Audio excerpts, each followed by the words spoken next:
최근 중화권 증시에서 다양한 호재성 이슈에 힘입어 의학바이오 섹터의 성장 기대감이 커지고 있습니다.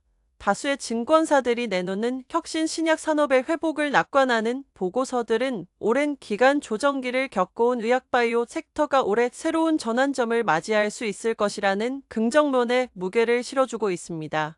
반면 일부 증권사들은 이번 미국의 대중 관세 리스크에 따른 변수가 여전히 존재한다는 점에 포커스를 두고 신중한 스탠스를 취하고 있어 주목됩니다. 중국관영 증권15 산하의 데이터 산출 플랫폼 수집어에 따르면 4월 7일 종가 기준으로 혁신 신약 테마주는 올해 들어 평균 2.15% 하락했습니다.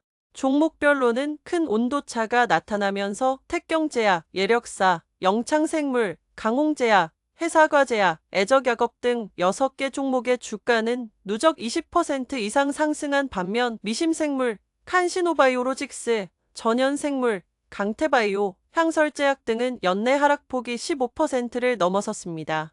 2024년 순이익이 전년 대비 증가한 혁신신약 관련주는 20개로 집계됩니다. 일부 종목은 전년도에 흑자를 낸 상황에서 2024년 순이익이 크게 증가할 것으로 예상되는데요. 베이징대학교의학, 낙태생물, 예력사, 관리제약, 호원의학, 항서의학이 대표적이죠.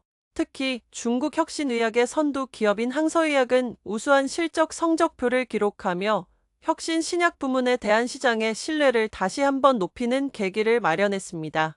항서의학의 2024년 영업수익과 순이익의 전년 대비 증가율은 각각 22.63%와 47.28%를 기록했는데요.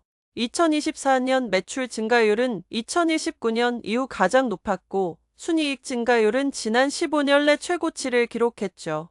올해 등장한 각종 지원책들은 의학바이오 산업의 긍정론에 힘을 실어주는 핵심 배경이 되고 있습니다. 의약품 집중 구매 정책의 최적화 방안을 비롯해 의학산업 인수합병을 유도하는 정책, 의학산업 기금 구축 계획 등을 꼽을 수 있는데요. 의학산업 데이터 제공업체 팜큐브에 따르면 중국 혁신의약품 인수합병 건수는 2024년 11월 말 기준 20건으로 앞서 2년간 건수를 합친 것보다 높았고 거래액은 58억 8,200만 달러로 앞서 3년간의 거래 총액을 넘어섰죠.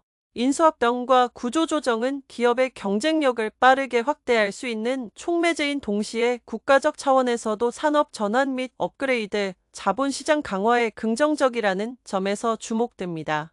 민생증권은 중국 본토의학 혁신이 점차 수학기에 접어들고 글로벌화 과정이 계속 가속화되고 있어 의학 혁신 주요 투자 노선에 계속 집중하고 있다고 설명했는데요. 의학 섹터의 펀더멘털이 지속적으로 개선되고 있다는 점에서 의학 소비에 대한 전망이 밝다고 진단했습니다. 반면 중신건투는 최신 보고서를 통해 이번 미국의 중국에 대한 관세 인상에서 의약품은 포함되지 않았지만 관세 정책 리스크가 의학 산업 체인에 미칠 영향이 상대적으로 복잡하고 여전히 변수가 존재한다고 지적했습니다. 현 시점에서 관세의 영향을 받지 않는 혁신 신약 산업, 자주적으로 통제가 가능한 의료기기, 혈액 제품의 국내 점유율 상승 기회, 내수 중심의 중의학, 약국 및 유통 등 관세와의 연관성이 크지 않은 분야에서 투자 방향을 모색해야 한다고 강조했는데요.